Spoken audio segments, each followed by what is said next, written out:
En esta sesión veremos algo que es muy importante, porque fíjate que muchas veces solamente trabajamos como con datos aislados y no llegamos a integrarlo como información.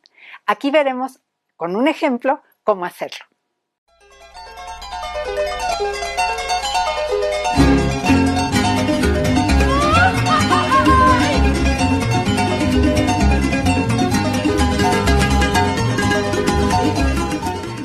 Debido quizás a que en la escuela nos enseñaron a estudiar como por pedacitos, nos cuesta trabajo a veces hacer la integración y tener un enfoque crítico hacia el objeto de aprendizaje que estamos abordando.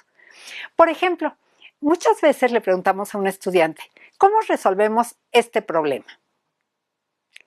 Y nos contesta que usando la multiplicación. Y esto le decimos, ¿por qué es? ¿Por qué llegas a esta conclusión? Y nos dice, porque ya acabamos con suma y resta y pues esta semana toca multiplicación. Es decir, la conclusión es intuitiva y no tiene que ver con un análisis real de lo que está viendo. Quizás esta falta de integración tenga que ver con que nuestra tradición de aprender en las escuelas muchas veces ha estado ligada a aprender cosas aisladas, sin ver un contexto global, sin trabajar como ahora se usa con proyectos o con actividades macro. En el curso hemos estado trabajando con rúbricas, que son estos como organizadores que nos permiten hacer la evaluación de procesos o de productos. En esta ocasión he decidido tomar como ejemplo el trabajo con una rúbrica. Vamos a suponer que tú estás interesado o interesada en aprender cómo se hace.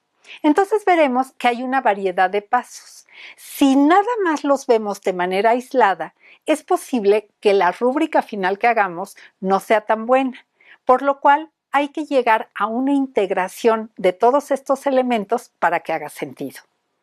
El primer elemento, desde luego, es definir qué es lo que queremos evaluar. Y para eso definimos cuáles son los rubros de evaluación que van en la columna de la izquierda.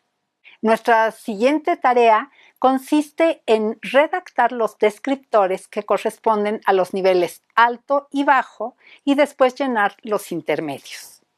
El siguiente paso consiste en ponderar o dar peso a cada uno de los rubros para asegurarnos después de que sumen 100. Hay que corroborar después que el total de los rubros dé cuenta de todo lo que queremos evaluar, que no haya ni de más ni de menos. Las últimas revisiones tienen que ver con claridad, es decir, que cualquiera que vaya a ser el usuario puede entender perfectamente bien lo que cada descriptor dice, la ortografía, que debe ser obviamente impecable, y la redacción, que debe ser también muy adecuada. Cuando la gente empieza a hacer rúbricas, quizás se va fijando en cada uno de estos detalles y entonces redacta y a lo mejor no redacta usando una buena redacción o una redacción clara y a lo mejor incluye errores de ortografía. Esto tiene que ver con este aprendizaje por pedacitos. El chiste es que de un jalón vayamos haciendo todo bien y a la primera. Para asegurarnos de que no nada más vemos los detalles, sino vemos el conjunto, hay que preguntarnos cuál es el bosque en cada situación de aprendizaje o problema que estemos enfrentando. La siguiente pregunta que debemos hacernos es ¿cuál es el mensaje global que tiene esta tarea? Y finalmente también interesa saber cuál es el tono que está prescrito dentro de esa tarea o dentro de ese material. Por ejemplo, muchas veces, sobre todo en cuestiones, por ejemplo, de política, vemos una redacción que parece decir algo. Si vemos literalmente frase por frase, entendemos que es una cuestión muy correcta, muy bien. Pero si vemos el subtexto, es decir, la intención que está allí abajo de ese escrito, podremos ver que a lo mejor está plagado de agresiones o de suspicacias que se están queriendo transmitir al lector. Nosotros, cuando procesamos ese tipo de materiales, debemos estar alertos, no solo a lo literal, sino también al espíritu del texto mismo. ¿A qué nos quiere decir de manera global ese autor?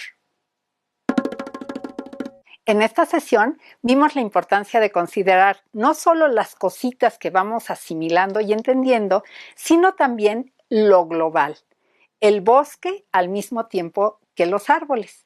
Esto nos permite tener una comprensión mucho más precisa y profunda de aquello que estamos aprendiendo. También nos permite generar un espíritu crítico hacia aquello que nos está retando intelectualmente con esa tarea de aprendizaje.